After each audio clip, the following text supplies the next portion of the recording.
Hi there, fiber friends. Welcome to another Spinning Sara video. Today we're going to talk about how to two-ply a yarn. You can see here I have two bobbins of fiber that I have spun fairly recently, and what we're going to do is look at the mechanics of two-plying. And these mechanics apply whether you are doing this on a drop spindle or on a spinning wheel. I personally ply all of my yarns on an e-spinner using a woolly winder because it is what works best for me. You do what works best for you. All right, so in order to make a two-ply yarn, you either need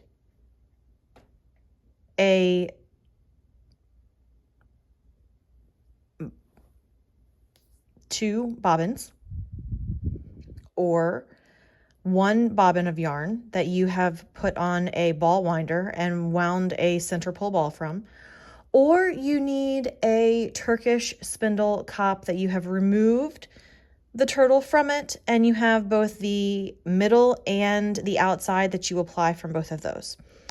Once you have your fiber ready to go, you need to grab two ends, and that's where we're going to go from here. Okay, so as you can see, we have two singles ready to go. My Lazy Kate is on my windowsill holding both of my bobbins. And now we are going to attach these two singles to our leader, and that is over here.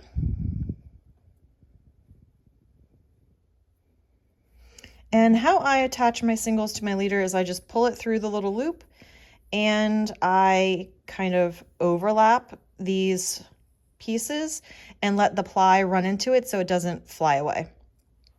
So I have said it before when I have talked about plying yarns, whether it's a 2-ply, a 3-ply, a chain ply, doesn't matter. Whatever you want your finished yarn to look like, it should look like when it goes on your bobbin or on the cop of your spindle. Twist does not magically appear, and twist does not magically disappear. If you put too much twist in your ply, when it comes off of your bobbin or your cop and you're done and you have a skein of yarn, you have too much ply. If you let it go onto your bobbin or onto your cop and it doesn't have enough ply twist, it's not going to magically gain more ply twist. It has to look like you want it to before you put it on your spindle cop or on your bobbin. So I like to keep my singles separated. So I take my fingers and each one basically tames one of the singles, and all these fingers are doing is making sure that no curlicues or tangles or knots or anything that may sneak in because you're using a tensioned or non-tensioned Lazy Kate solution. Sometimes when you're plying from two turtle cups, the top layer or the inside layer of the turtle seems to like fall apart. That can happen, and that can lead to a big knot in your single, and you need these feeler fingers to monitor that and make sure it doesn't go into your plied yarn. Okay, so I'm going to go ahead and turn on my wheel, and we're going to start plying, but I'm not going to show you what the ply looks like at first, because first things first, I want you guys to just kind of see the rhythm of plying.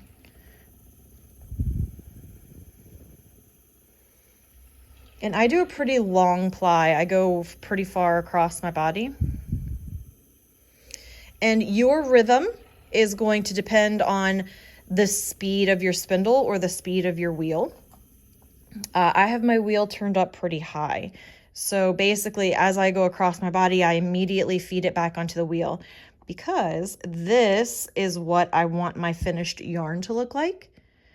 And I have my wheel set up in a way that I pretty much know exactly how long to hold on to it and how much time it takes for me to get to this much twist. But this is the amount of ply twist that I'm looking for.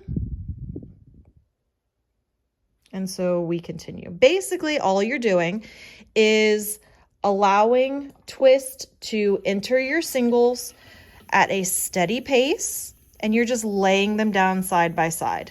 That is the entire thing with a 2-ply yarn. You're basically keeping even tension on each of your singles and allowing them to wrap around each other evenly. Because if you do not keep your tension on your singles and you let one have more tension than the other, you're going to be wrapping one single around the other.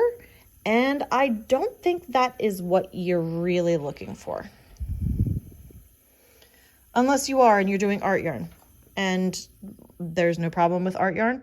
It's just not something that I really do.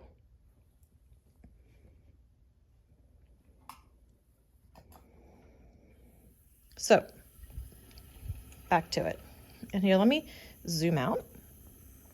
And maybe that'll be better to see just the mechanics of everything. I'm literally just sliding my fingers back down my singles, and when my hands meet, I allow it to feed onto my bobbin. You will have to do a little bit of tinkering to figure out exactly how much twist you want in your finished yarn. I've said many times that I prefer to have high twist, high ply twist in my yarns, so I set my wheel up to accomplish exactly that.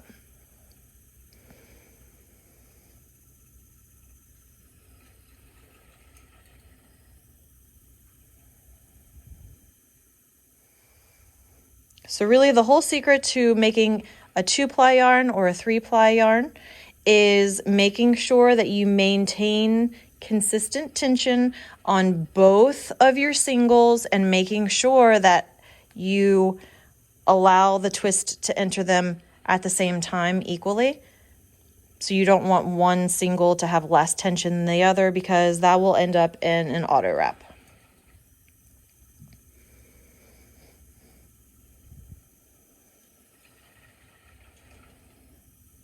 And that is really all there is to it.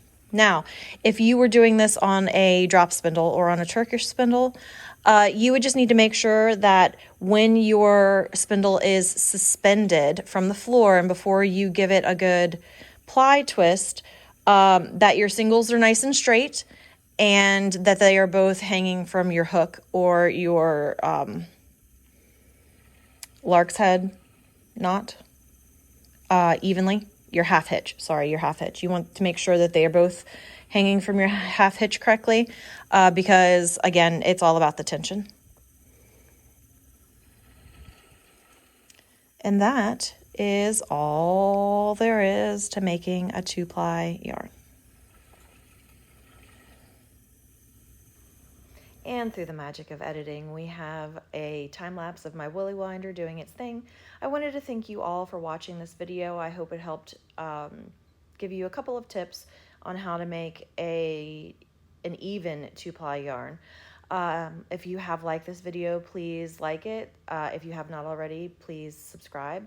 Perhaps share this video if you found it helpful. Thank you guys so much for watching. Also, through the magic of editing, we're about to see the final finished yarn, and this is what your yarn should look like before it has been washed. It hasn't even been washed yet. Nice, tight ply. A special thanks goes out to all of my channel members who are listed here. And until next time, guys, happy spinning!